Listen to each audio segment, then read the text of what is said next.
నా బాల్యం మొదలయ్యిందే సరస్వతి శిశు మందిర్లో. ఆర్ఎస్ఎస్ ఈ భావనలు ఇవన్నీ చిన్ననాటి నుంచే నాకు పరిచయం ఉన్నది. ఈరోజు మళ్ళీ వీటిని కలుస్తానని, ఈ విధంగా మళ్ళీ నాకు ఇలాంటి అవకాశం వస్తుందని ఎప్పుడూ అనుకోలేదు. బట్ ఈరోజు వచ్చింది, దానికి చాలా సంతోషంగా ఉంది. వీళ్ళందరూ ప్రదర్శించిన ప్రదర్శనలు చాలా బాగున్నాయి. వాళ్ళ కష్టం అదంతా దాంట్లో కనిపిస్తోంది. ఇవన్నీ చూస్తుంటే చిన్నప్పుడు నేను కూడా వీటన్నిటిలో ఉన్నాను భాగస్వామిగా, అవన్నీ చేశాను అని ఒకసారి నా మనసు అవన్నీ నెమరేసుకుంది. ఇక్కడ కూర్చొని చాలా సంతోషంగా ఉంది అలాంటి అనుభవాలన్నింటినీ గుర్తు చేసుకోవడం. అయితే ఈరోజు దేశంలో జరుగుతున్న చాలా అంశాలకి సమాధానం ఈ హిందుత్వం, ఈ ధర్మాలు, ఇవన్నీ చాలామంది ఉద్దేశంలో కనిపిస్తున్నాయి ఈ రోజులలో. గత కొంతకాలానికి ఇప్పటికీ చాలా మార్పులు ఉన్నాయి ప్రజలలో. ఏంటి అని అంటే, ఇలాంటి ధర్మబద్ధమైన పనుల వలన, ధర్మబద్ధమైన ఆలోచన వలన మనుషులలో, ముఖ్యంగా మహిళల్లో అందరిలోనూ చాలా రకాల మార్పులు మొదలవుతున్నాయి. ఇలాంటి వాటికి ఆకర్షణ అవుతున్నారు కూడా. ఈ రోజులలో ఆడవారు ముఖ్యంగా కొన్ని రకాల సమస్యలను ఎదుర్కొంటున్నారని నాకు అనిపిస్తుంది. ఎందుకంటే నా న్యాయ వ్యవస్థలో చూస్తున్నాను కాబట్టి. అందులో ముఖ్యమైనది ఒంటరితనం అనుకుంటున్నాను. దానికి కారణం ఏంటి అనేది ఒకసారి ఆలోచిస్తే నాకు నేనే విశ్లేషించుకుంటున్నాను. దానితో ఎందుకు ఇలాంటి సమస్యలు వస్తున్నాయి, ఇంతకు ముందు లేవు, ఇప్పుడు ఎందుకు వస్తున్నాయి ఆడవాళ్ళలో అని. ఎందుకంటే వారిని ప్రేమతో పలకరించే ఒక పలకరింపు కరువు అయిందేమో అని నాకు అనిపిస్తుంది ఆలోచించినప్పుడు. ఎందుకు కరువు అయింది అని అంటే, ఈ ఒంటరితనం, ఇండివిజువల్గా ఒక్కరు ఒంటరిగా ఉండడం, సమాజంలో కలవలేకపోవడం. ఎందుకు కలవలేకపోతున్నారు అని అంటే, ఇలాంటి కార్యక్రమాలు ఇక్కడ ఉన్నాయి, ఇక్కడ జరుగుతాయి, కలవచ్చు ఒకరినొకరు అనే భావన చాలామందికి తగ్గిపోయింది. ఎవరికి వారినే మనం మాత్రమే ఉన్నాము అనే ఆ ఆలోచనలో ఎవరికి వారు వాళ్ళ ధోరణిలో వాళ్ళు ఒక గిరి తీసుకొని దాని మధ్యనే బ్రతుకుతున్నారు. ముఖ్యంగా ఆడపిల్లలు, వాళ్ళకు వచ్చే సమస్యలు ఎవరితో పంచుకోవాలి, ఎవరికి చెప్పుకోవాలో తెలియక ఈ సోషల్ మీడియా అనే ఒక ప్లాట్ఫామ్ని ఎంచుకొని దాంట్లో వాళ్ళ భావనలు కానీ వాళ్ళ వ్యక్తిగత విషయాలను కానీ దాంట్లో పెట్టేసి ఎవరో తెలియని వ్యక్తితో పరిచయాలు మొదలుపెట్టుకొని వాళ్ళ జీవితాలలో కష్టాలు తెచ్చుకుంటున్నారేమో అనిపిస్తుంది. ఇలాంటి ఒక సంఘం ఉంది, ఇక్కడ మనం చేరొచ్చు, ఇలాంటి వ్యక్తులతో పరిచయాలు చేసుకొని పెద్దవాళ్ళతో మన సమస్యలను పంచుకోవచ్చు అనే అవగాహనని తగ్గించుకుంటున్నారు. ఎందుకంటే ఇటువైపు చూడడం తగ్గించారు కాబట్టి. దీనికి కారణం ఏంటనేది అనుకుంటే, వాళ్ళకి సమాజంతో వాళ్ళకుండే పరిచయం తగ్గిపోవడం. ఇంతకుముందు మాకు చిన్నప్పుడు నేను శిశు మందిర్లో చదివానని చెప్తున్నాను. శిశు మందిర్లో చదివినప్పుడు అక్కడ మా ధర్మం బోధించారు. ఆ ధర్మంలో మనమందరం ఒకటి, మనమందరం ఈ సమాజంలో ఉన్నాం, మనకు ఇంతమంది ఉన్నారు అంటే మనం అనేది ఒకటి ఉంది, మనము అంటే ఇంతమంది మనకు తోడుగా ఉన్నారు అనే అంశం మాకు అప్పుడే మొదలయ్యింది. చిన్ననాటి నుండి ఆ అంశం మెదడులో ఉంది కాబట్టి నేను ఒంటరిని కాదు, నాకు అందరూ ఉన్నారు అన్న ఫీలింగ్ నాకు చిన్నప్పటి నుంచే మొదలైంది. బట్ ఇప్పుడున్న కార్పొరేట్ స్కూల్స్లలో ఎంతసేపు నువ్వు చదువు, నువ్వు ఫస్ట్ రావాలి, నీకు ర్యాంకులు రావాలి, ఇవి తప్ప నీకు నేనున్నామమ్మా, అబ్బాయిలకైనా అమ్మాయిలకైనా మేమున్నాం, మనమందరం ఒకటి అనే ఫీలింగ్ని తీసుకురావట్లేదు. అలాంటివి కనుక చేయగలిగితే ప్రజల్లో ఆ ఒంటరితనం అనే భావన తగ్గుతుందేమోనని నా చిన్న ఆలోచన. అలాంటి వాటికి ఇలాంటి వేదికలను ఎంచుకొని తల్లిదండ్రులు కూడా తమ ఆడపిల్లల్ని కానీ మగపిల్లల్ని కానీ ప్రోత్సహించి మన ధర్మం వైపుకు నడిపిస్తే ఎలాంటి సమస్యలు వాళ్ళు రానున్న కాలంలో ఎదుర్కోరు. ఇప్పటి వరకు అంటే ఒకలాగా ఉండింది, ముందు తరాలు అలాగా లేవు. మనం ఎక్స్పెక్ట్ చేయలేని సమస్యలను ఎదుర్కోబోతున్నాం. అలాంటివన్నిటినీ తగ్గించాలి అని అంటే తల్లిదండ్రులు ఇలాంటి ధర్మాల వైపు పిల్లల్ని నడిపించినప్పుడు అప్పుడు పిల్లల్లో ఒక రకమైన భావన మొదలయ్యి, మన ధర్మం ఇలా ఉంది, మన ధర్మం ఇది నేర్పిస్తుంది అని తల్లిదండ్రులు వాళ్ళకి నేర్పించడం మొదలు పెడితే పిల్లల్లో చాలా మార్పులు వస్తాయని ఇప్పుడు ఇక్కడ కూడా చాలామంది చిన్నపిల్లలు ఉన్నారు. వాళ్ళ భవిష్యత్తులో వాళ్ళకి ఇలాంటి సమస్యలు రావు. బట్ వాళ్ళ తోటి వాళ్ళకు నేర్పగలుగుతారు. సో అందుకని నాకు చిన్న ఆలోచన అది అనిపిస్తుంది ఎప్పుడు ఇలాంటి ఇలాంటి వాటిని ఎంకరేజ్ చేయడం వలన పిల్లల్లో ఇలాంటివన్నీ భావాలు పెరుగుతాయి అని చెప్పేసి. థ్యాంక్ యూ అండి. అందరికీ నాకు ఇట్లాంటి అవకాశం ఇచ్చినందుకు ప్రతి ఒక్కరికి నా ధన్యవాదాలు. ఆసీనులైనటువంటి శాలిని గారు ఈనాటి ముఖ్య అతిథి, అదేవిధంగా విభాగ్ కార్యవాహిక మాన్య గోవర్ధనం ప్రసన్నలక్ష్మి గారు, ఈ కార్యక్రమంలో ఉపస్థితులైనటువంటి ఇతర సమితి అధికారులు, సేవికలు, సంఘ బంధువులు, సంఘ పరివార క్షేత్ర బంధువులు, బాలికలు, మాతృమూర్తులు అందరికీ నమస్సులు.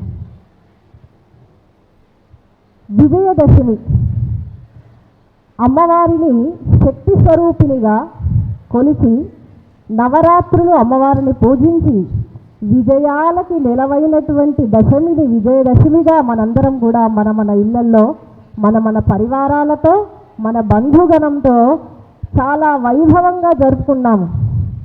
ఈరోజు రాష్ట్ర సేవికా సమితి యొక్క ఆధ్వర్యంలో విజయదశమి ఉత్సవాన్ని సామాజికంగా జరుపుకోవడానికి మనందరం ఈ కార్యక్రమంలో ఉపస్థితులయ్యాం. అన్ని పండుగల్లోకెల్లా విజయాన్ని గుర్తు చేసి మనలో ఒక రకమైనటువంటి నూతన చైతన్యాన్ని స్ఫూర్తినిచ్చేటువంటి విజయదశమి రాష్ట్రీయ స్వయం సేవక్ సంఘ్ మరియు రాష్ట్ర సేవికా సమితి అనే ఈ రెండు సామాజిక సంఘటనలకి ఒక ప్రత్యేకమైనదిగా మనం చెప్పొచ్చు.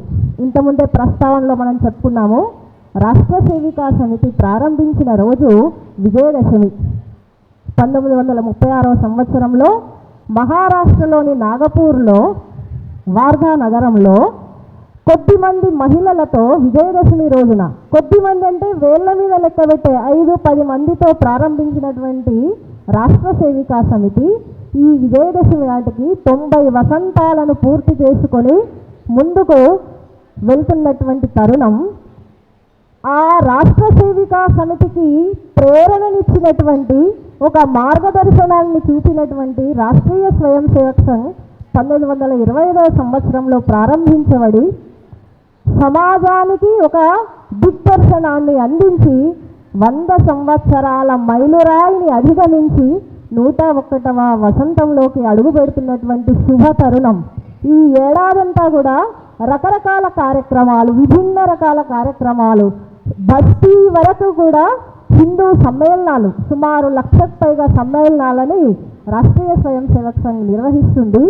సంఘమే కాదు, యావత్ ప్రపంచం కూడా అహో ఏమి ఈ కార్యం అని అభ్యురపరిచే విధంగా సంఘ యొక్క పనితీరు ఏమై ఉంటుంది, 100 సంవత్సరాలు నిరంతరంగా ఒక సంస్థ ఎలా పనిచేయగలుగుతుంది, ఈ కార్యం వెనుక ఉన్నటువంటి తంత్రం ఏంటి, మంత్రం ఏంటి, రహస్యం ఏంటి అని చెప్పి దేశ విదేశాల నుండి అనేక మంది వ్యక్తులు, అనేక సంస్థలు పరిశోధనలు మొదలుపెట్టాయి. గత నెల రోజులుగా మనం గమనిస్తూ ఉంటే ఎక్కడ చూసినా ప్రింట్ మీడియా, ఎలక్ట్రానిక్ మీడియా, వాట్సాప్ల్లో ఎక్కడ చూసినా కూడా ఆర్ఎస్ఎస్ అని ఒక పెద్ద హెడ్డింగ్లతో డిబేట్లు కొనసాగుతున్నాయి, చర్చలు నడుస్తున్నాయి, సంఘ గురించినటువంటి వ్యాఖ్యానాలు చేస్తున్నారు, కార్యక్రమాలను ప్రచారం చేస్తున్నారు. ఈ విధంగా ఎక్కడ చూసినా సంఘ సంఘ సంఘ సంఘ ప్రార్థన అయినటువంటి సంఘ ప్రార్థన ఏంటి? ఒక్కసారి అందరూ మొదటి వరుస చెప్తారా? మనం సమితి సేవికులమే. నలామో వయం మాతృ భూపుణ్య భూస్వం అని ప్రార్థన చేస్తున్నాం. కానీ సంఘ నమస్తే సదా వత్సలే మాతృభూమి, ఈ యొక్క ప్రార్థనని చాలామంది, నేను బస్సుల్లో వేరే చోట్ల వెళ్ళినప్పుడు కూడా ఫోన్ రింగ్టోన్ ఏమొస్తుంది అంటే నమస్తే సదా వత్సలే మాతృభూమి. ఆయనకు సంఘ పరిచయం ఉందా లేదా అది తర్వాత విషయం, కానీ ఇదొక ఫ్యాషన్ అయిపోయింది ఈ రోజుల్లో. ఎక్కడ చూసినా సంఘ సంఘ సంఘ అనేటువంటి జపం చేస్తూ జనాలు కనబడుతున్నారు. ఏంటండి మరి ఇంత విశేషత, ఇంత ప్రత్యేకత, ఏం సాధించింది సంఘం అని సమాజం అంతా చర్చించుతున్నటువంటి తరుణంలో రాష్ట్ర సేవికా సమితి కూడా ఒక్కసారి అంటే ఎలా అయితే ఒక వ్యక్తి జీవితంలో 100 వసంతాలు శతం జీవ అని మనం ఆశీర్వదిస్తాము, ఎవరైతే 100 సంవత్సరాలు పూర్తి చేసుకుంటారో అప్పుడు వేడుక చేసుకుంటాము. ఆ వ్యక్తి ఆయన జీవితంలో సాధించినటువంటి విజయాలని ఒక్కొక్కరు గుర్తు చేసుకుంటుంటాము. అలాగే రాష్ట్ర సేవికా సమితి కూడా ఈ సంవత్సరము ప్రతి చోట విజయదశమి ఉత్సవాల్లో రాష్ట్ర కార్యం, సంఘ కార్యం, రాష్ట్ర కార్యం, సంఘ ఏ పనైతే చేసిందో, సంఘ దక్ష, సంఘ ఆరమ, ఉత్తిష్ట, ఉపవిశ, ఏ పని చేసినా కూడా ఇది సమాజం కోసమే చేసింది. సంఘ చేసిన కార్యం ప్రతి ఒక్కటి కూడా సమాజ కార్యమే అనే విషయాన్ని ఈరోజు మనం గుర్తు తెచ్చుకునేటువంటి ప్రయత్నం చేస్తాం. ముఖ్యంగా ఇక్కడ ఉన్నటువంటి మహిళలు, మన ఇంట్లో ఉన్నటువంటి కుటుంబ సభ్యులు ఎవరైనా కావచ్చు, మన ఇంటి నుండి అంటే భర్త, ఆ యజమాని కావచ్చు, లేదా ఒక పుత్రుడు, లేదా ఒక సోదరుడు, ఒక తండ్రి, ఈ విధంగా ఎవరో ఒక స్వయం సేవకు ప్రతిరోజు శాఖ అని చెప్పి పొద్దున్నే నెక్కరేసుకొని బయటికి వెళ్తుంటాడు. ఉత్సవాలు అంటాడు, బయటకు అంటాడు, గట్టపని అంటాడు, అసలు ఇంటికి సమయం ఇవ్వరు అని ఒక్కొక్కసారి మన మనస్సుల్లో కొంచెం కోపం కూడా వస్తుంది. ఏంటి ఎప్పుడు ఈయన ఇంటిని వదిలిపెట్టి తిరుగుతూ ఉంటాడని ఒక్కొక్కసారి మనకి సంఘం మీద కోపం వస్తుంటుంది కదా. కానీ సంఘం ఏం చేస్తుంది, సంఘం ఎవరి కోసం పనిచేస్తుంది అని కనుక మనం తెలుసుకున్నట్టయితే మనం ఆ క్షణమే సంఘం ముందు నతమస్తకలం అవుతాము. కాబట్టి నేను కూడా ఈ సందర్భంలోనే కొంత సంఘ గురించి తెలుసుకునే ప్రయత్నం చేశాను. నాకు తెలిసినటువంటి విషయాన్ని మీ ముందు ఉంచేటువంటి ప్రయత్నం చేస్తాను. మనందరికీ తెలుసు, భారతదేశము విశ్వగురు, రత్నగర్భ, అన్నపూర్ణ ఇలా కీర్తించబడినటువంటి దేశము వేల సంవత్సరాలుగా ఆక్రమణలకు గురైంది. చివరిగా 200 సంవత్సరాలు బ్రిటిష్ వాళ్ళు పరిపాలించారు. వీళ్ళు కేవలం మన సంపదను దోచుకోకుండా మన సంస్కృతిని మూలాలతో పెకిలించి వేసేటువంటి ప్రయత్నం చేశారు. అయితే ఈ 1000 సంవత్సరాల కాలంలో ఈ భారతదేశంలో ప్రతి చోట కూడా ఎంతోమంది వీరులు జన్మించి సంఘర్షణ, యుద్ధం చేశారు, పోరాటాలు చేశారు, బలిదానాలు చేశారు. చివరికి స్వాతంత్ర ప్రాప్తి కోసం ఆంగ్లేయులతో కూడా యుద్ధం చేసి ప్రాణాలను అర్పించినటువంటి ఎంతోమంది దేశభక్తుల యొక్క బలిదానం కారణంగా ఈరోజు మనం స్వతంత్రాన్ని పొందాం. అయితే ఈ స్వాతంత్రోద్యమ సమయంలో అందరూ స్వతంత్రం కావాలి, స్వతంత్రం కావాలి అని పోరాటాలు చేస్తున్నటువంటి తరుణంలో ఒక వ్యక్తి ఆలోచించారట, ఇప్పుడు స్వతంత్రం కావాలని కోరుకుంటున్నాం కరెక్టే, కానీ మనం పరతంత్రంలోకి ఎందుకు వెళ్ళాం, దీనికి గల కారణం ఏంటి అని ఆయన లోతుగా ఆలోచించినప్పుడు కొన్ని కారణాలు ఆయన గమనించాడు. అందులో ముఖ్యమైనవి 2. ఒకటి, ఈ సమాజంలో సంఘటిత శక్తి అనేది లేదు.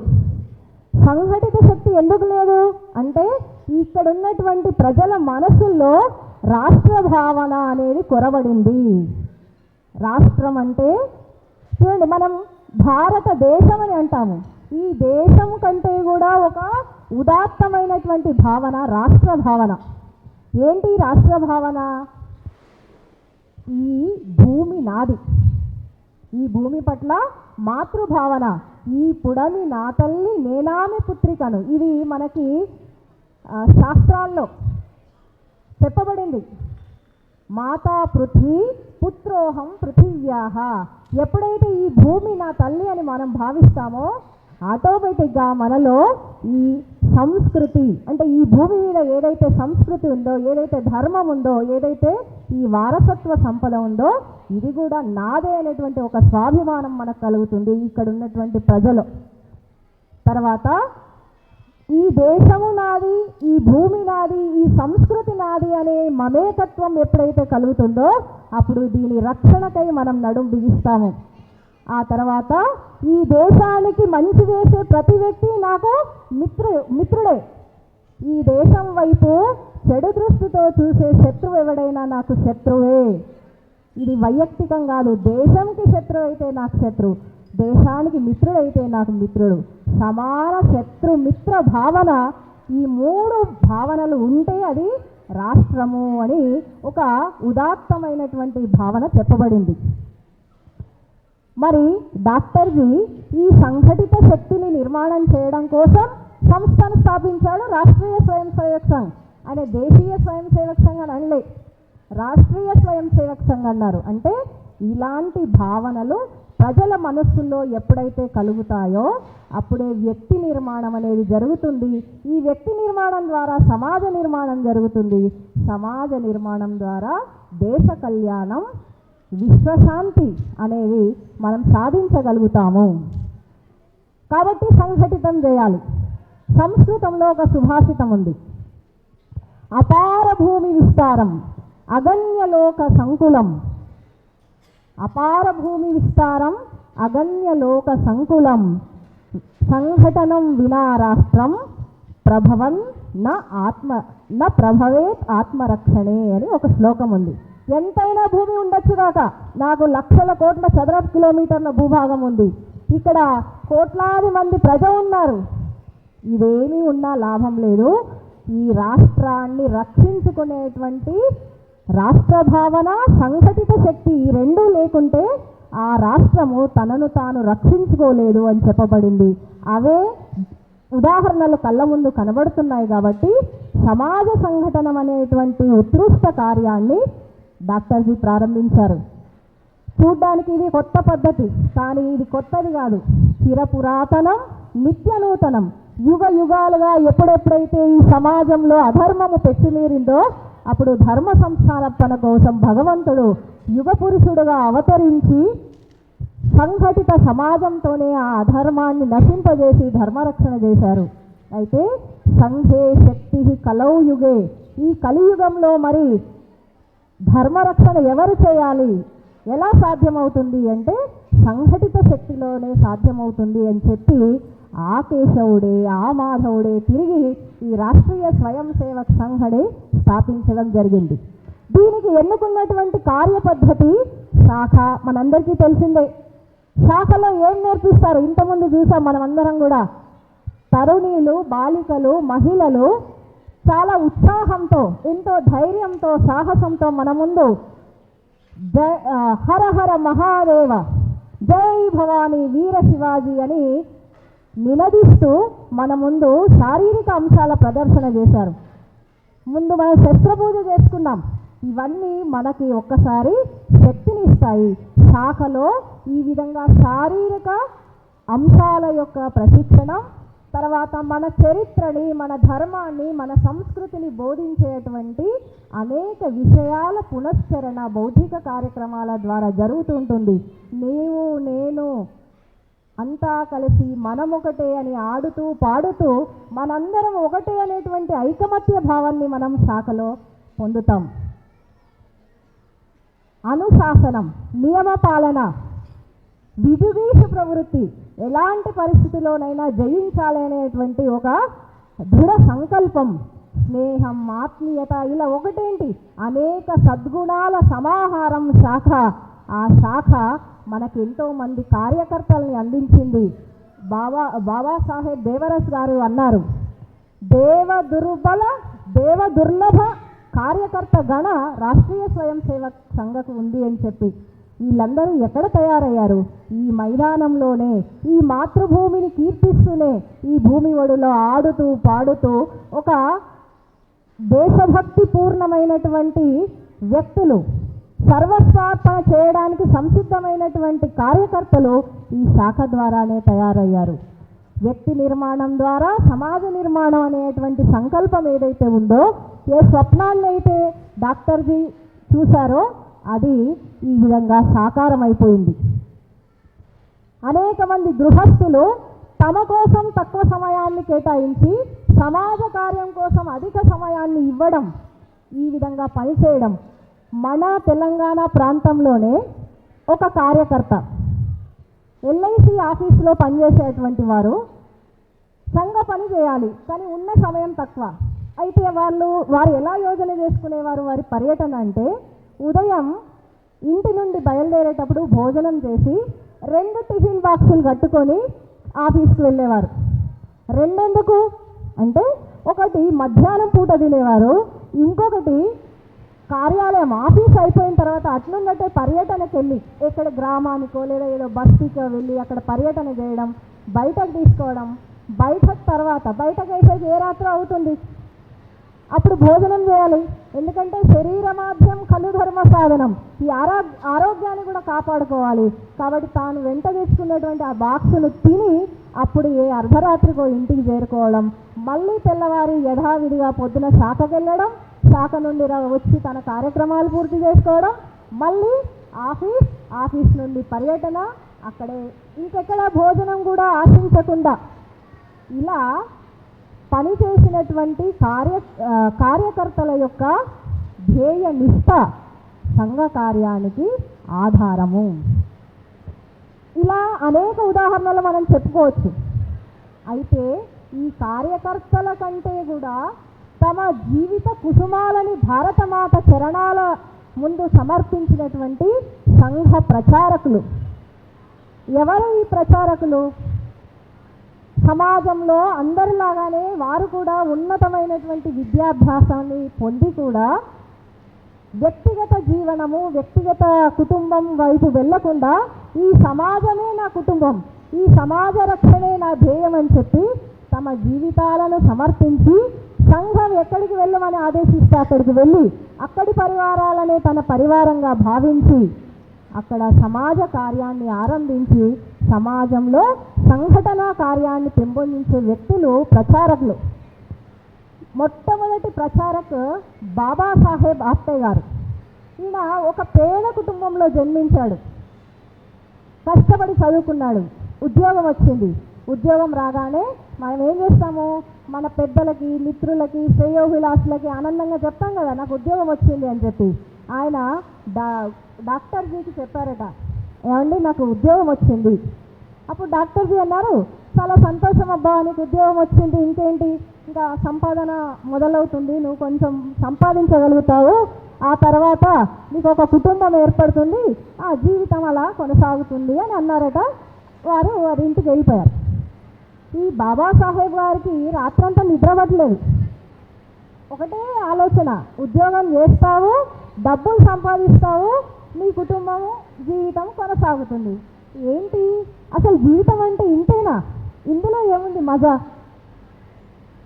అని చెప్పి ఆ రాత్రంతా ఆలోచించి తెల్లవారి ఒక చిన్న పెట్టె, అందులో 2-3 దానికున్న బట్టలు తీసుకొని డాక్టర్జీ ఇంటికి వెళ్ళారట.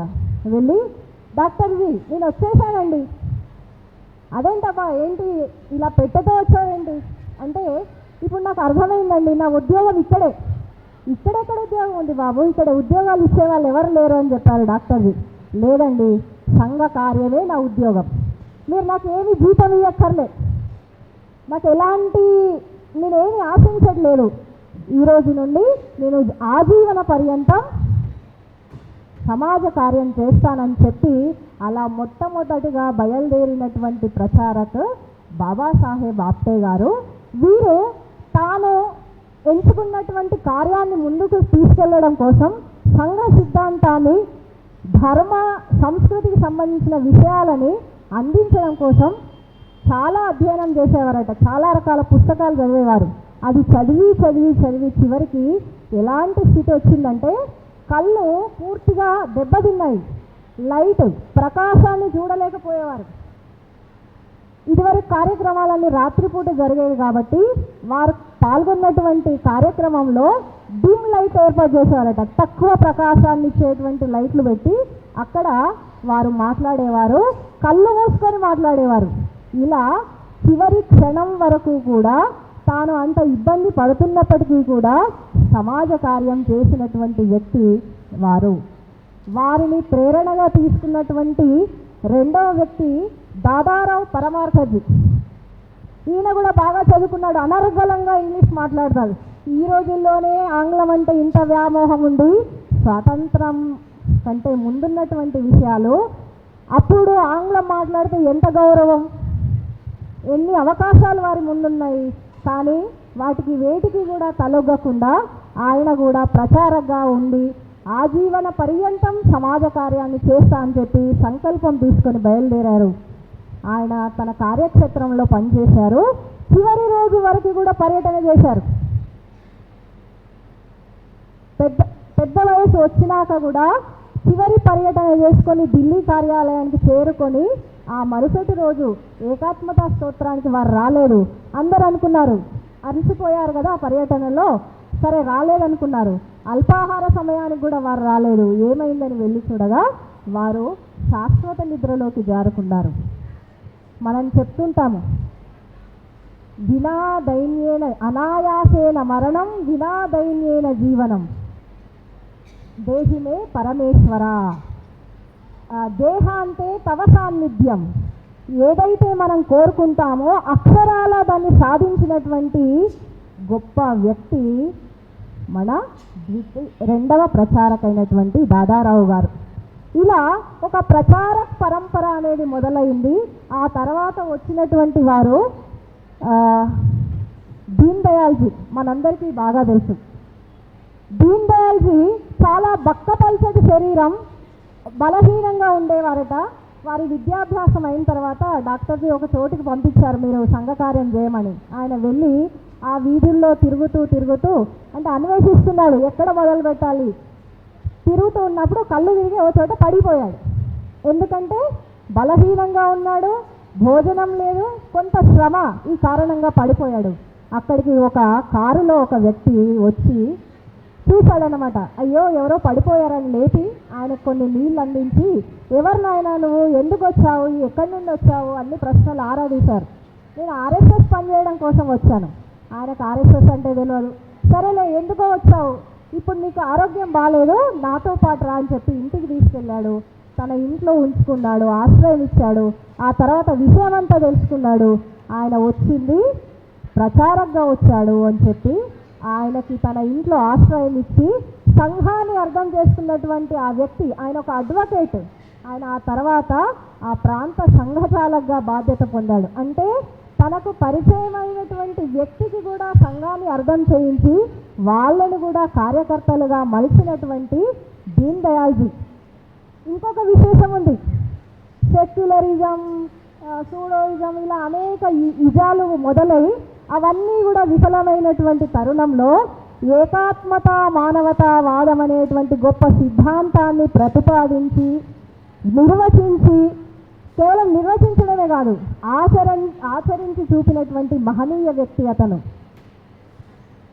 ఇలాంటి వ్యక్తి బ్రతికుంటే తమకు నష్టం అని చెప్పి ఒక ఇంటెలిజెన్స్ సంస్థ వాళ్ళు ఒక రైల్లో అతన్ని అతి క్రూరంగా కత్తితో పొడిచి చంపి మొఘల్ సరాయ్ అనేటువంటి ఒక రైల్వే స్టేషన్లో పడేసి వెళ్ళారు. అంటే తాను ఎన్నుకున్నటువంటి కార్యం కోసం తన ప్రాణాలను సైతం అర్పించినటువంటి వ్యక్తి దీన్ దయాల్జీ.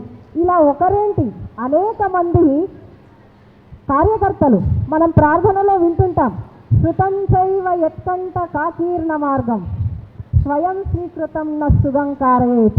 నేను ఈ పనిని ఎంచుకున్నాను, ఇది ఎంత ఇబ్బంది అయినా సరే, ఎన్ని అవాంతరాలు వచ్చినా సరే నేను ముందుకు వెళ్తాను అనేటువంటి దీక్షతో, దృఢ సంకల్పంతో అసూలు భాసినటువంటి కార్యకర్తలు ఎంతోమంది.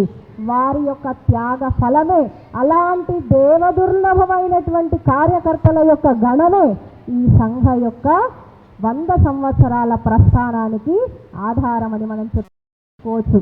ఆ తర్వాత అనేక రకాల సేవా కార్యక్రమాలు ఈనాటికి సంఘ ద్వారా నిర్వహించబడుతున్నాయి. సుమారు 1,50,000కు పైగా సేవా కార్యక్రమాలు. అవి కూడా మనం అసలు ఊహించలేనటువంటివి. నిరాశ్రయులైనటువంటి వారికి ఆవాసాలు, విద్య, వసతి కల్పించడము, వికలాంగులకి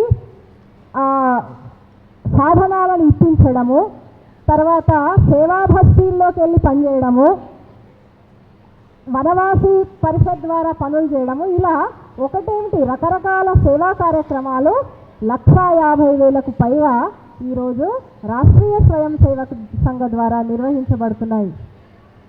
సంఘ స్థాపన నుండి ఈ 100 సంవత్సరాల వరకు. ఇప్పుడు అందరూ భేష్ అంటున్నారు, ఎర్రతివాసి పరుస్తున్నారు, రెడ్ కార్పెట్ స్వాగతిస్తున్నారు, చప్పట్లు కొడుతున్నారు, ప్రశంసలు ఇస్తున్నారు. కానీ ప్రారంభం నుండి అనేక అవాంతరాలు, ఆటుపోట్లు, ఉత్తాన పఠనాలు, ప్రశంసలు, విమర్శలు, ఇలా సంఘం ఎన్ని ఎదుర్కొందో. కానీ ఎన్ని ఎదుర్కొన్నప్పటికీ కూడా తన మార్గం నుండి పక్కకు వైదొలగలేదు. మనం చెప్తుంటాం, రత్నైర్మహార్గై స్తుతుసూర్ణదేవాః నా భేదిరే భీమ విషేణ భీతుం సుధాం వినా నా ప్రయయుర్విరామం ననిశ్చితార్థాత్ విరమంతి ధీరాః. ధీరుల యొక్క లక్షణం ఏంటి అని చెప్తూ దేవతలని ఉదాహరించారు. దేవతలు ఏం చేశారు? అమృతం కోసం క్షీరసాగర మదనం చేశారు. అయితే మొదలు పెట్టగానే అమృతం రాలే, భయంకరమైనటువంటి కాలకోట విషం వచ్చింది. వాళ్ళు భయపడలేదు. మధ్యలో అనేక రకాల మణులు మాణిక్యాలు ఎన్నో చూశారు, కానీ వేటికి కూడా వాళ్ళు ఆశపడలేదు. తాము కోరుకున్నటువంటి అమృతం లభించేంత వరకు వాళ్ళు తమ ప్రయత్నాన్ని విరమించలేదు. అలాంటి ధీరులు మన రాష్ట్రీయ స్వయం సేవక్ సంఘ సోదరులు ఎన్ని ఆటుపోట్లకు గురైనా కూడా సంఘ కార్యాన్ని నిర్విరామంగా ముందుకు తీసుకెళ్లారు. కొన్ని సందర్భాలు మనం గుర్తు చేసుకుందాం. స్వాతంత్రోద్యమ సమయంలో అనేక మంది ఎలాగైతే పాల్గొన్నారో డాక్టర్జీ కూడా తన బాధ్యతని ఒక స్వయం సేవకి అప్పగించి వారు కూడా స్వతంత్రోద్యమ సమరంలో పాల్గొన్నారు. అనేక మార్లు కటకటాల పాలయ్యారు. అయినా కూడా ఎక్కడా కూడా వారు వెనుకడుగు వేయలేదు. కేవలం డాక్టర్జీయే కాదు, అనేక మంది కార్యకర్తలు జైలు పాలయ్యారు. అయినప్పటికీ కూడా వాళ్ళు ఆ ఉత్సాహాన్ని కొనసాగించారు. ఆ తర్వాత దేశ విభజన సమయంలో మనందరం విన్నాము, పాకిస్తాన్ మన దాయాది దేశమై నుండి అనేక మందిని చంపి శవాలని ట్రక్కుల్లో పంపిస్తున్నారు. కొంతమంది ప్రాణాలు చేతబట్టుకొని పారిపోవచ్చారు. అలాంటి వాళ్ళకి ఆశ్రయం ఇచ్చి వాళ్ళకు కావలసినటువంటి అన్నపానాదులను సమకూర్చినటువంటి ఘనత రాష్ట్రీయ స్వయం సేవక్ సంఘ్. అంతేకాదు, ఇందిరాగాంధీ హత్య తర్వాత ఇందిరాగాంధీ మన మాజీ ప్రధాని వారి హత్య జరిగిన తర్వాత సిక్కుల ఊచకోత చేయడం జరిగింది. ఎక్కడ సిక్కులు కనబడితే అక్కడ వాళ్ళని చంపేస్తున్నారు. అలాంటి తరుణంలో ఢిల్లీ, హైదరాబాద్, గురుగాం ఇలా అనేక ప్రదేశాల్లో ఈ సిక్కులను రక్షించేటువంటి ప్రయత్నం సంఘ స్వయం సేవకులు చేశారు. వాళ్ళని తమ ఇళ్లలో దాచిపెట్టారు. వాళ్ళకు కావాల్సిన అన్ని సౌకర్యాలు అందించారు. పరిస్థితులు సద్దుమణిగే వరకు కూడా వాళ్ళని రక్షించారు. ఈ విధంగా కాపాడారు. దానికోసం స్వయం సేవకుల యొక్క పరివారం కూడా సహకరించింది. ఇలా సిక్కుల యొక్క సంరక్షణలోనూ కూడా విశేషమైనటువంటి పాత్రను పోషించింది స్వయం సేవక్ సంఘ్. అంతేకాకుండా 1947లో స్వాతంత్రం మనకు వచ్చిన తర్వాత గాంధీ హత్య 48లో గాంధీ గారు హత్య గావించబడిన తర్వాత ఆ నేరారోపణ ఆర్ఎస్ఎస్ పైన విధించారు. సంఘమే కారణం, సంఘమే గాంధీజీని చంపించింది. దీనికి కూడా కారణం తర్వాత సమయం ఉంటే చెప్పుకుందాం. అప్పుడు ఏం చేశారు? నెహ్రూ గారు సంఘపై నిషేధాన్ని విధించారు. సంఘ శాఖలు కానీ సంఘ కార్యక్రమాలు కూడా ఏవీ జరగకూడదని చెప్పి ఆజ్ఞలు జారీ చేశారు. అంతటా ప్రభుత్వ యొక్క ఆదేశాన్ని మనం పాటించాల్సిందే. కాబట్టి తాత్కాలికంగా సంఘ కార్యము నిషేధింపబడింది. కార్యకర్తల్ని, గురూజీని అందరినీ అరెస్ట్ చేసి జైళ్ళల్లో ఉంచారు. కానీ గురూజీ జైలు నుండి పిలిపించారు, మీరందరూ సంయమనంగా ఉండండి, పరిస్థితులు చక్కదిద్దే వరకు కూడా మీరు ఎలాంటి ఉత్సాహాన్ని ప్రదర్శించకూడదు, మన కార్యం నిరంతరంగా కొనసాగుతుంది అని చెప్పి ఆశ్వాసననిచ్చారు. కానీ అప్పుడు పార్లమెంటులో చాలా వివాదం జరిగింది. గాంధీ హత్యను ఈ సందర్భాన్ని పురస్కరించుకొని అనేక మంది ఆర్ఎస్ఎస్ని వ్యతిరేకించడం మొదలుపెట్టారు. ఒకరిద్దరు హిందూ ప్రతినిధి మండలి సభ్యులు మినహాయించి అందరూ కూడా తిరస్కరించడం మొదలుపెట్టారు.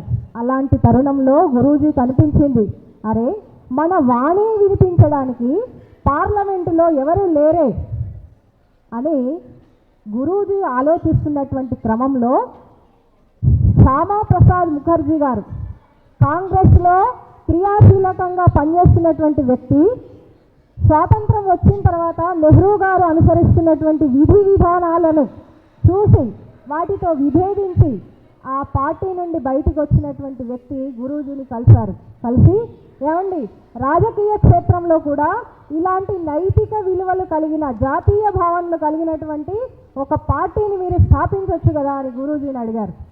అప్పుడు గురూజీ, లేదండి, ఆ పని మీరు చేయండి, మీకు కావాల్సిన సహకారం మేము ఇస్తామని చెప్పి వారికి అభయాన్ని ఇవ్వడమే కాకుండా భారతమాత మణి మకుటంలో మేలిరత్నాలైనటువంటి 5 ప్రచారకులని వారు ఆ కార్యానికి నియమించడం జరిగింది. అప్పుడు శ్యామాప్రసాద్ ముఖర్జీ గారు జనసంఘ పేరుతో ఒక రాజకీయ పార్టీని, జాతీయ భావాలు కలిగినటువంటి రాజకీయ పార్టీని స్థాపించడం జరిగింది. వారికి అందించినటువంటి ప్రచారకులు ఎలాంటి వాళ్ళు ఎవరు ఒకసారి గుర్తు చేసుకుందాం. ఒకరు దీన్ దయాళ్ ఉపాధ్యాయ గారు, రెండవది జగన్నాథరావు జోషి గారు. అసలు ఒక్కొక్కరి గురించి మనం తెలుసుకుంటూ వెళ్తే దీన్ దయాళ్ గారి గురించి ముందే మనం చర్చించుకున్నాం, ఏకాత్మ మానవతావాదాన్ని తెలిపినటువంటి వ్యక్తి. తర్వాత జగన్నాథరావు జోషి గారు, అసలు ఎలాంటి కార్యం వారిది, ఎలాంటి సమర్పణాభావం. మనందరికీ తెలుసు, స్వాతంత్రం వచ్చిన తర్వాత కొన్ని ప్రదేశాలు భారతంలో విలీనం కాలేదు. అప్పుడు పటేల్ గారు సైనిక చర్య తీసుకొని హైదరాబాద్ సంస్థానాన్ని విలీనం చేశారు. ఇదంతా మనకు తెలిసిందే. అయితే గోవా మరియు దాద్రా నగర్ హవేలీ ఈ 2 ప్రాంతాలు భారత్లో విలీనం కాలేదు.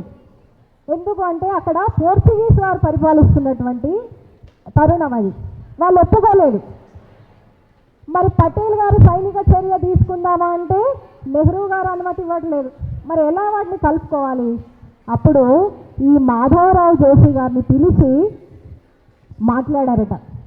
జగన్నాథరావు జోషి గారిని పిలిచి మాట్లాడినప్పుడు వీరేం చేశారు, ఒక 10 మందిని తీసుకొని వెళ్ళారు, యుద్ధానికనే వెళ్ళారు. ఎవరిపైకి? పోర్చుగీస్ వారిపైకి. ఈ 10 మందిని వాళ్ళు అరెస్ట్ చేశారు. ఆ తర్వాత ఎంతమందిని అయితే వాళ్ళు అరెస్ట్ చేశారో అంతకు రెట్టింపు స్వయం సేవకులను తీసుకొని యుద్ధానికి బయలుదేరారు. మళ్ళీ అరెస్ట్ చేశారు. ఇప్పుడు ఎంతమందిని అరెస్ట్ చేశారో మళ్ళీ రెట్టింపు. అలా అరెస్ట్ చేస్తున్న కొద్దీ రెట్టింపు స్వయం సేవకులను తీసుకొని యుద్ధానికి వెళ్తున్నారు. ఒకానొక తరుణంలో ఈ పోర్చుగీస్ వారు ఈ జగన్నాథరావు జోషి బతికుండడానికి వీల్లేదు, ఈయన అందరినీ ప్రేరేపిస్తున్నాడు, ఉద్రేకపరుస్తున్నాడు అని చెప్పి ఆయనని నీళ్ళల్లో ముంచి చంపడానికి ప్రయత్నం చేశారు. నువ్వు ఈ ప్రయత్నాన్ని మానుకుంటావా లేదా అని బెదిరించారు. ఆయన ఎక్కడా కూడా తలొగ్గలేదు. చివరికి వారు చేసినటువంటి ప్రయత్నం ఫలితంగా గోవా మరియు దాద్రా నగర్ హవేలీ ఈ 2 ప్రాంతాలు కూడా భారత్లో విలీనమయ్యాయి.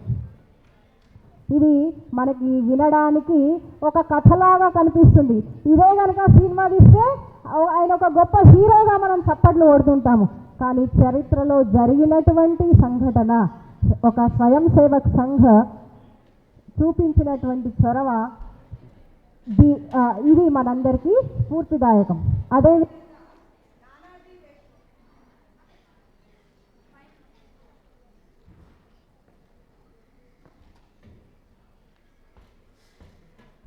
దేశ్ముఖ్, ఈయన కూడా ఆ కేటాయించబడినటువంటి 5 కార్యకర్తల్లో వీరు ఒకరు.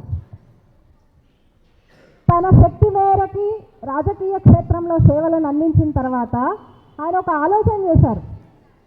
ప్రభుత్వ సంస్థల్లో 60 ఏళ్లకు రిటైర్మెంట్ ఉంటుంది కదా, మరి రాజకీయ క్షేత్రంలో ఎందుకు ఉండకూడదు, కాబట్టి నేను రిటైర్మెంట్ తీసుకుంటున్నా అని చెప్పి వారు వెళ్ళి చిత్రకూట్ ప్రాంతంలో ట్రైబల్స్ కోసం ఒక విశ్వవిద్యాలయాన్ని ఏర్పాటు చేశారు. అక్కడ చదువుకున్నటువంటి ట్రైబల్స్ ఆ తర్వాత కాలంలో అందులో ప్రొఫెసర్లుగా కూడా నియామకమయ్యారు. అలా ట్రైబల్స్ యొక్క, అంటే జనజాతి వాళ్ళ యొక్క అభ్యుదయం కోసం కూడా పాటుపడినటువంటి వ్యక్తి. అంతేకాదు లోక్ సంఘర్షణ సమితికి ప్రధాన కార్యదర్శిగా ఉండి ముందుకు నడిపించినటువంటి వ్యక్తి నానాజీ దేశ్ముఖ్. అదేవిధంగా సుందర్ సింగ్ బండారి, అటల్ బిహారీ వాజ్పేయి, ఇంకా వారి గురించి మనకు చెప్పక్కర్లేదు, అందరికీ తెలిసినటువంటి విషయమే. ఇలా ఆనిముత్యాలైనటువంటి భారతమాత పుత్రుల యొక్క పరిశ్రమ, వాళ్ళ యొక్క సమర్పణ కారణంగా సమాజంలో కొత్త కొత్త క్షేత్రాల్లో సంఘం యొక్క పని మొదలైంది. ఇంతకుముందు శాలిని గారు చెప్పారు, నేను సరస్వతి శిశు మందిరంలో చదువుకున్నాను. చిన్నప్పుడు ఇవన్నీ నేర్చుకున్నాను, ధర్మం గురించి తెలుసుకున్నాను. అలా ధర్మాన్ని గురించి చెప్పేటువంటి విద్యాక్షేత్రంలో విద్యాభారతి, తర్వాత ధార్మిక సంఘం, విశ్వ హిందూ పరిషత్, ఇలా అధికారికంగా 54 పరివార సంస్థలు ఉన్నాయి. అనధికారికంగా అంటే బయటికి తెలియకుండా రకరకాల పేర్లతో ఈరోజు సంఘం పనిచేస్తుంది. అలా 84కు పైగా వివిధ క్షేత్రాలు ఈరోజు సమాజంలో పనిచేస్తున్నాయి. అందరి ప్రయత్నం ఒకటే, రాష్ట్ర పునర్వైభవం, తేజస్వి హిందూ రాష్ట్ర పునర్వైభవం. ఏక్ ఆచార్, ఏక్ విచార్, ఏక్ ఉచ్చార్. అందరి ఆలోచన ఒకే విధంగా ఉండాలి, అందరూ ఒకే విధంగా మాట్లాడాలి, అందరి స్వప్నం ఒకటే, అందరి కార్యం ఒకటే. ఇలా ఏ ఆశయాలతో అయితే సంఘం ప్రారంభించబడిందో వాటినన్నింటినీ కూడా మనం సాధిస్తూ 100 సంవత్సరాలని స్వయం సేవక్ సంఘం పూర్తి చేసుకున్నటువంటి ఈ అద్భుతమైనటువంటి చారిత్రక ఘట్టానికి మనందరం కూడా సజీవ సాక్షులం. దీనికి మనందరం కూడా గర్వపడాలి.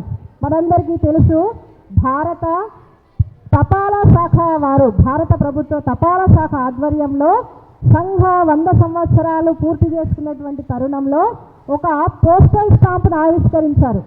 ఒక 100 రూపాయల నాణాన్ని ముద్రించారు. ఆ నాణం పైన భారతమాత, ఆమె ముందు నతమస్తకులైనటువంటి స్వయం సేవకులు. తర్వాత పోస్టల్ స్టాంప్ పైన 1963 అనుకుంటా ఆ సంవత్సరంలో గణతంత్ర దినోత్సవ వేడుకల్లో రాష్ట్రీయ స్వయం సేవక్ సంఘ స్వయం సేవకులు పరేడ్లో పాల్గొన్నటువంటి చిత్రం, అనేక విపత్తుల్లో వాళ్ళు అందించినటువంటి సేవా కార్యక్రమాల చిత్రం అక్కడ ముద్రించబడి ఉంది. అయితే ఏంటి ఇది, ఇంత ప్రత్యేకత ఏంటి దానికి అంటే, మనం కేవలం ప్రకృతి విపత్తులే కాదు, దేశానికి ఆపద సంభవించినప్పుడే కాదు, చివరికి యుద్ధంలో కూడా, యుద్ధంలో సైనికులకు అవసరమైనటువంటి ఏ విధమైన సహాయానికి కూడా మేము వెనుకడుగు వేయమని చెప్పి 1962 సంవత్సరంలో చైనాతో మనకు యుద్ధం జరిగింది. చైనా వాళ్ళు ఒక నినాదంతో ముందుకు వస్తున్నారు, హిందూ చీనీ బాయి బాయి, హిందూ చీనీ బాయి బాయి, హమ్ లేంగే ఇస్ జవాన్, ఏదో ఒక నినాదం తీసుకొని ఎంత దూరం వరకు చొచ్చుకొని వచ్చారంటే 3,80,000 చదరపు కిలోమీటర్ల లోపలికి వాళ్ళు చొచ్చుకొని రావడం జరిగింది. అప్పుడు యుద్ధానికి అవసరమైనటువంటి మందుగుండు సామాగ్రిని సైనికులకు చేర్చాలి. విమానాల ద్వారా జారవిడుస్తున్నటువంటి తరుణంలో ప్రమాదవశాత్తు ఏం జరిగిందంటే, ఈ మందుగుండు సామాగ్రి ఉన్న పెట్టెలు శత్రు శిబిరాలకు దగ్గరగా జారవిడ్చడం జరిగింది. మరి వాటిని ఎలా తీసుకురావాలి వెనక్కి? అప్పుడు కొంతమంది స్వయం సేవకులు ఈ పనికి పూనుకున్నారు. వాళ్ళు తమ ప్రాణాలను సైతం లెక్క చేయకుండా కాలినడకన వెళ్ళి ఆ పెట్టెలని భుజాల మీద మోసుకొని వచ్చి మన సైనికులకు అందించారు. అప్పటి విజయానికి వాళ్ళు వాళ్ళ వంతు సహకారాన్ని అందించారు.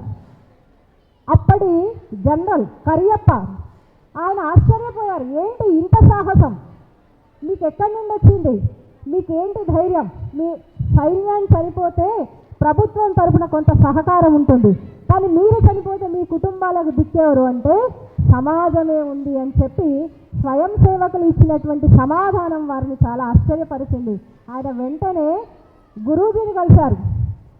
అయ్యా గురూజీ, మీరు శాఖల్లో ఏం నేర్పిస్తున్నారు, వీళ్ళు ఇలా తయారయ్యారు, వీళ్ళలో ఏంటి ఈ విజిగీష ప్రవృత్తి ఏంటి అని అడిగితే గురూజీ ఒకటే సమాధానం చెప్పి, మేము ఏమో నేర్పమండి, శాఖలో కబడ్డీ ఆడిస్తాము. ఈ కబడ్డీ ఆడడం వల్ల పునరపి జననం పునరపి మరణం, మళ్ళీ జన్మిస్తాము, ఇప్పుడు చచ్చినా కూడా ఈ ధర్మ కార్యం కోసం మళ్ళీ ఇక్కడ జన్మిస్తాము, ఈ భారతమాత సేవ చేస్తాము అనేటువంటి ఒక నిష్ఠ, ఒక శ్రద్ధ, ఒక భక్తి స్వయం సేవకుల్లో నిర్మాణం అవుతుందని చెప్పి గురూజీ చెప్పడం వారికి ఎంతో ఆశ్చర్యాన్ని ఇచ్చింది. అప్పుడు వీరిని ఈ పరేడ్లో పాల్గొనడానికి 2 రోజుల ముందు ఆహ్వానించడం జరిగింది. ఆ కొద్ది కాలంలోనే స్వయం సేవకులు సైన్యం ఎలా అయితే పరేడ్ చేస్తుందో అంతే అనుశాసనతో వాళ్ళు పరేడ్లో పాల్గొనడం జరిగింది. ఇది ఎంత గొప్ప విషయం. ఇలా 1 కాదు 2 కాదు అనేక విషయాలు. ఇప్పటికే సమయాతీతం అయిపోయింది, మనం ముందుకు వెళ్ళాము. ఎందుకంటే సమయం సీమ కూడా దాటిపోతుంది కాబట్టి. చూడండి, 100 సంవత్సరాల సంఘని గుర్తు తెచ్చుకుంటే వచ్చే ఉత్సాహాన్ని ఆపడానికి ఎవరు సమర్థులు? అదే ఉత్సాహాన్ని రాష్ట్ర సేవికా సమితి కూడా సంఘం నుండే పొందింది. ఈ 90 సంవత్సరాల కార్యంలో సంఘం ఎలా సమాజ కార్యాన్ని చేస్తుందో సేవికా సమితి కూడా అలాగే ప్రతి పనిలో కూడా వెనుకడుగు వేయకుండా సేవా కార్యక్రమాల్లో ముందుకు నడుస్తుంది. అయితే ఎలా అయితే మనం ఈ అదృష్టానికి పాలు పంచుకుంటున్నామో, ప్రారంభించిన వాళ్ళు సంఘ పునాది అని మనం భావించినప్పుడు ఈ సంఘాన్ని పెంచి పెంపొందించిన వాళ్ళు ఆధార స్తంభాలు. ఇప్పుడు మనం శిఖర నిర్మాణం వైపుగా వెళ్తున్నాము. ఈ శిఖర నిర్మాణాన్ని చేసి అందులో భారత మాతను ప్రతిష్ఠించి ఈ భారతదేశంలోని ప్రతి వ్యక్తి మనస్సుల్లో భారత మాతని పునఃప్రతిష్టాపన చేయాలి. ఈ దేశ ధర్మ సంస్కృతి రక్షకుడిగా ప్రతి వ్యక్తిని తీర్చిదిద్దేటువంటి ప్రయత్నం మనం చేయాలి. ఈ జనరేషన్ని కూడా ఆ మార్గంలోకి తీసుకెళ్దాము అని చెప్పి అందరికీ మరొక్కసారి శుభాకాంక్షలు తెలియజేస్తూ విరమిస్తున్నాను.